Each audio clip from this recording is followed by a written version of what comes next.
A 17-year-old black male in East Pittsburgh, Pennsylvania was shot in the back while fleeing police from a car stop. Of course, uproar ensued, but might the shooting have been justified?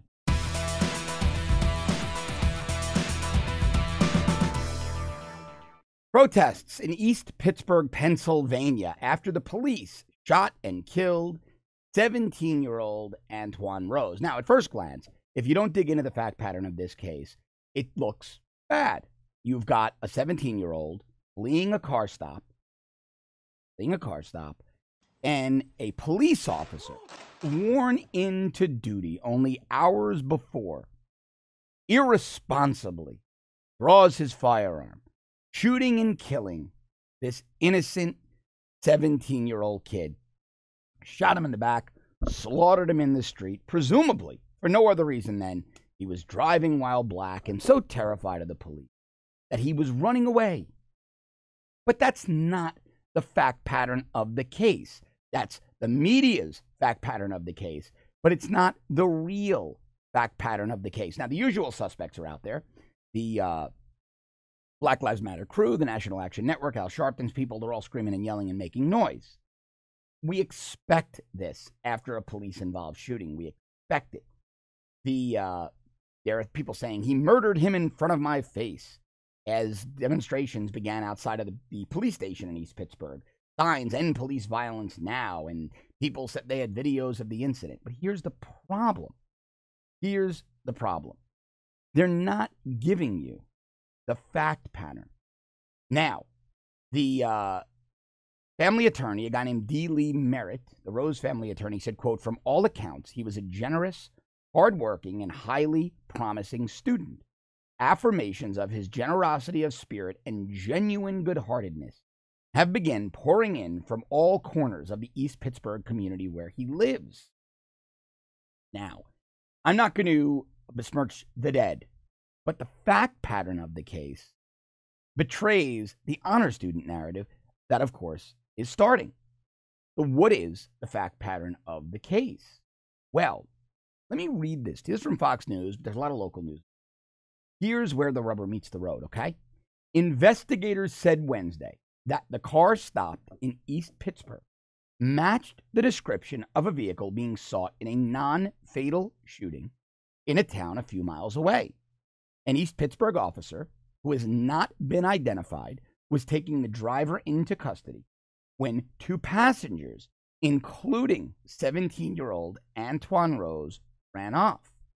Investigators have said Rose was shot 3 times. They said nobody fired a weapon at the officer during the stop, and the teen did not have a weapon on him.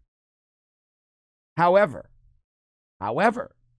Allegheny Police Department Superintendent Coleman McDonough said, quote, an investigation revealed that the shooter in the original non-fatal shooting fired 9 .40 caliber rounds at the victim from a passing vehicle. The victim also returned fire. 2 firearms were recovered from the vehicle from which Antoine Rose fled.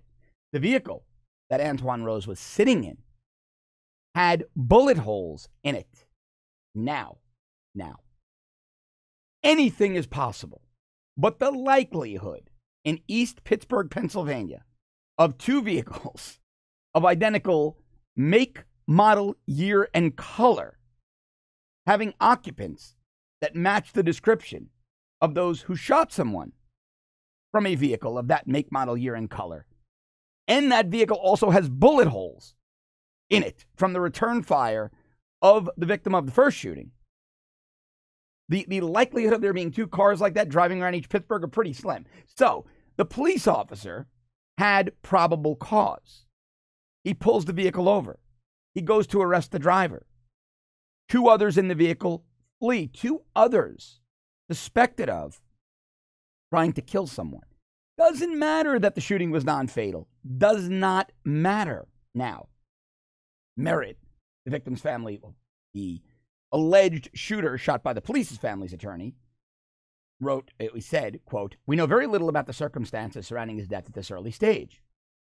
We must emphasize that rumors of him being involved in a separate shooting are unsubstantiated. Not untrue, unsubstantiated. We know that he was not armed at the time he was shot down, that he posed no immediate threat to anyone.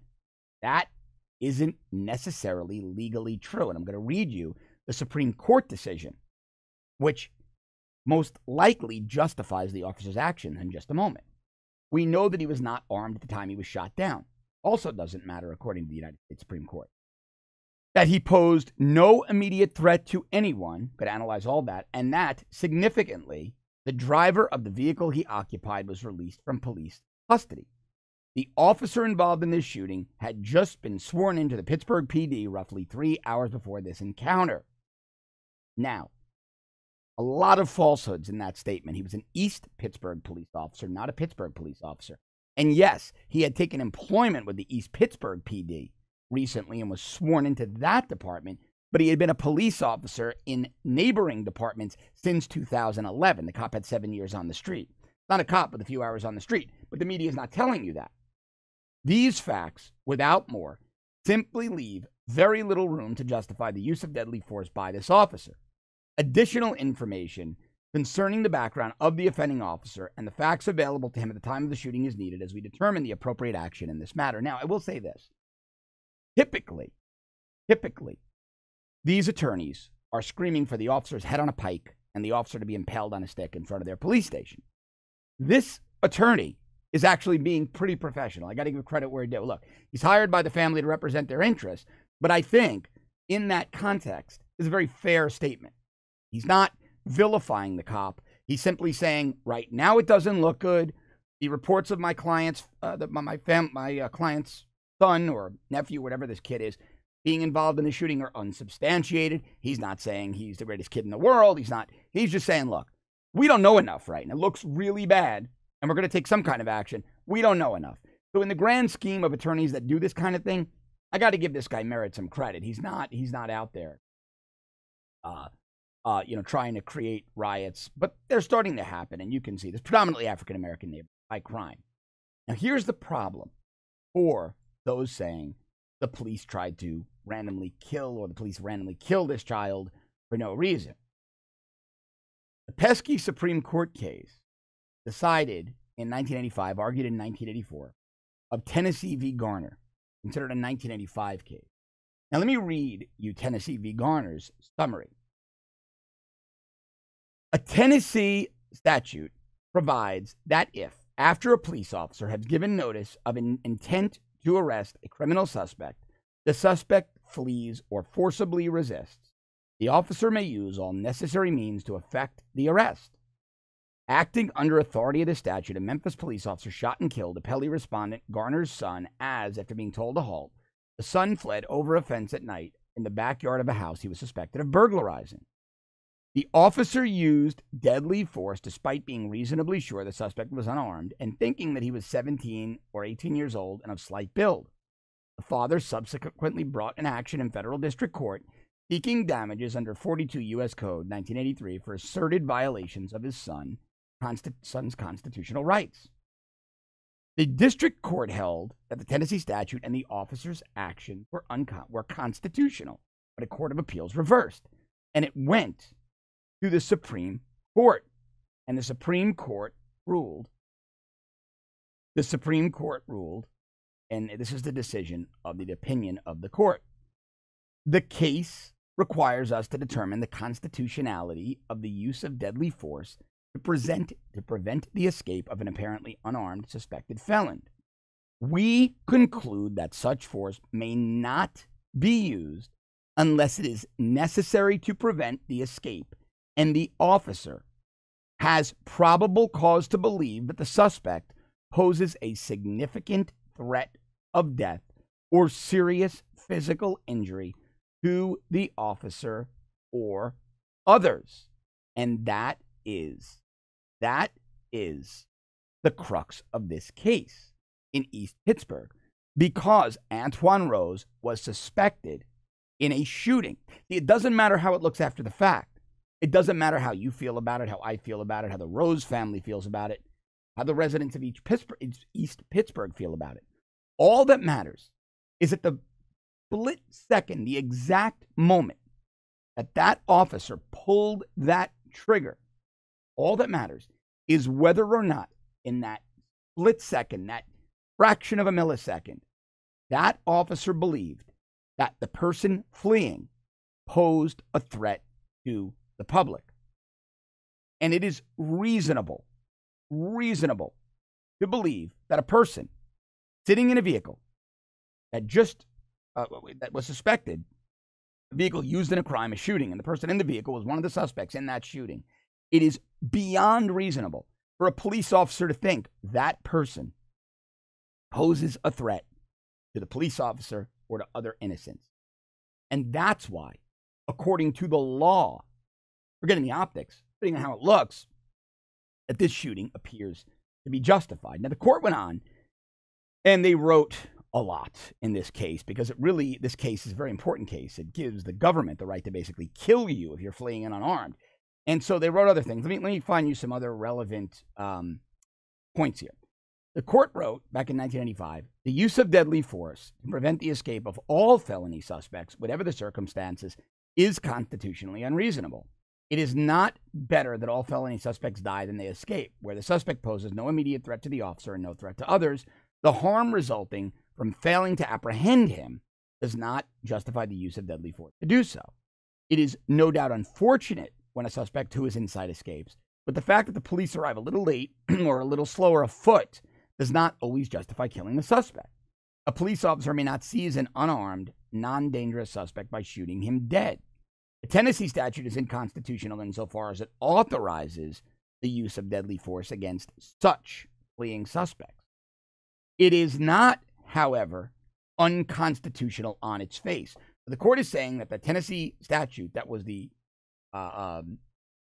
statute in question in this case, has elements that are unconstitutional, and this is the very important part. It is not, however, unconstitutional on its face, where the officer has probable cause to believe that the suspect poses a threat of serious physical harm, either to the officer or to others.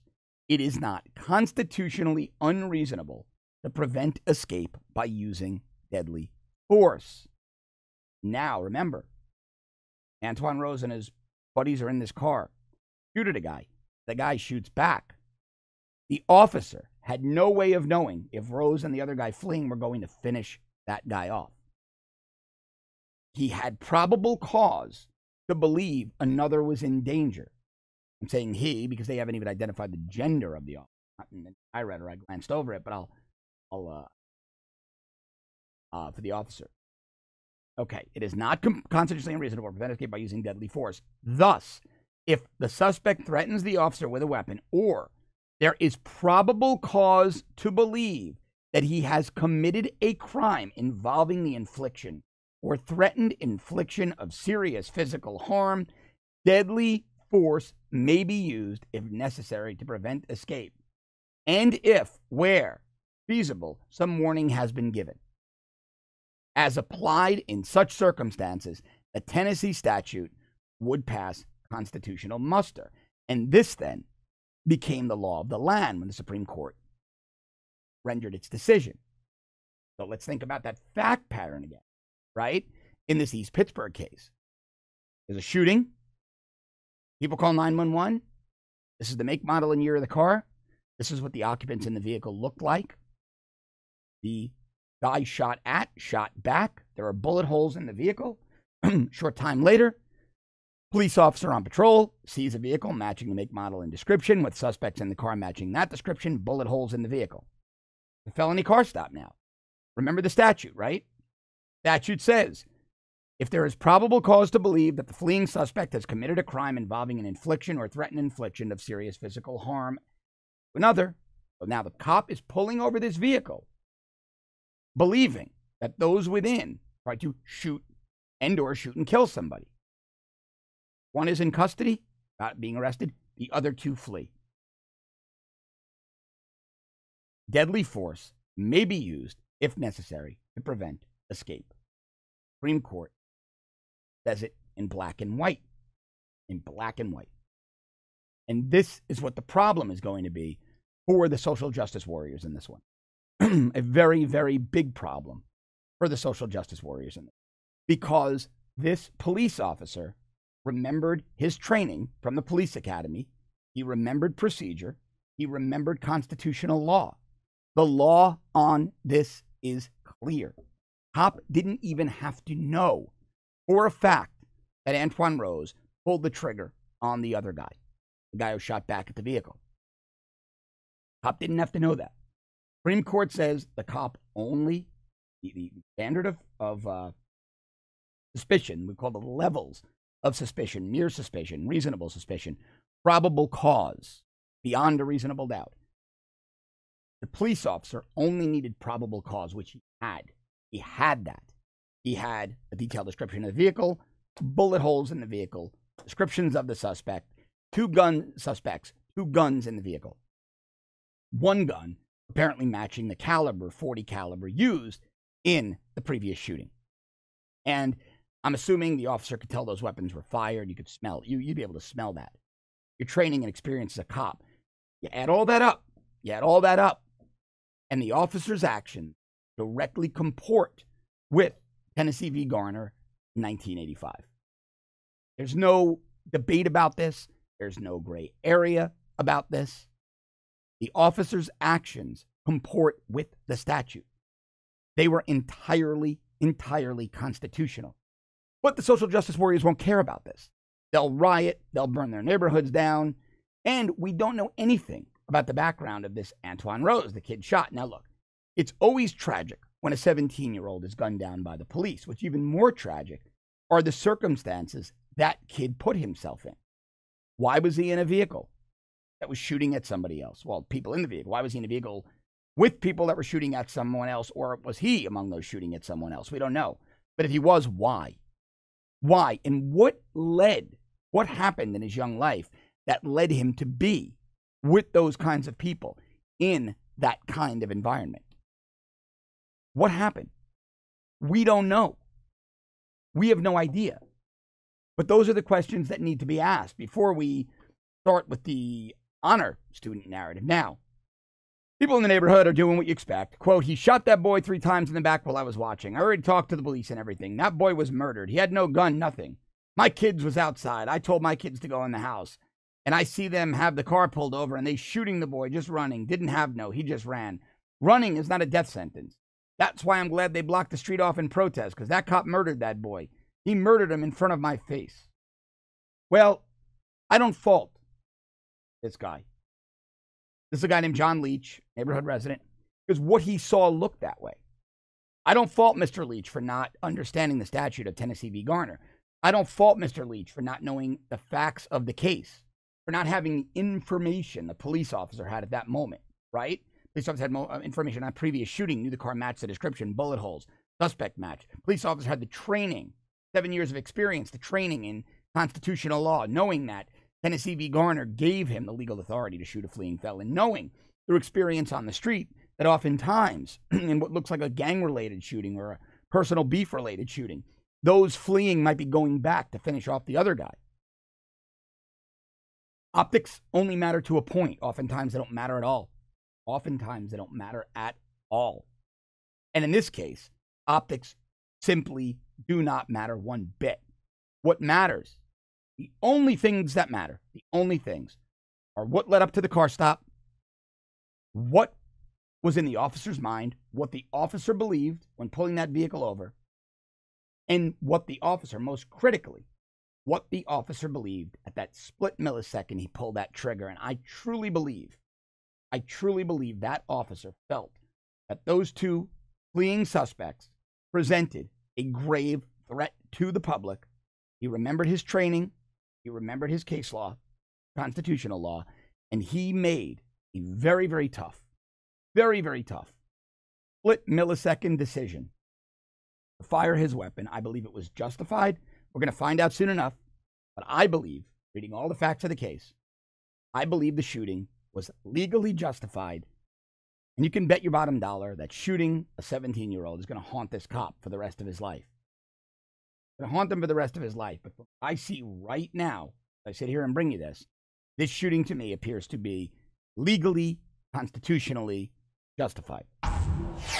Stories like this are really important, and I want to analyze them for you, cut through all of the hysteria, all the emotion, Help me do that by subscribing to our premium service at www.rebel.media/shows. Go to the App Store, download the Rebel app. And as always, thank you so much for watching. I'll see you tomorrow.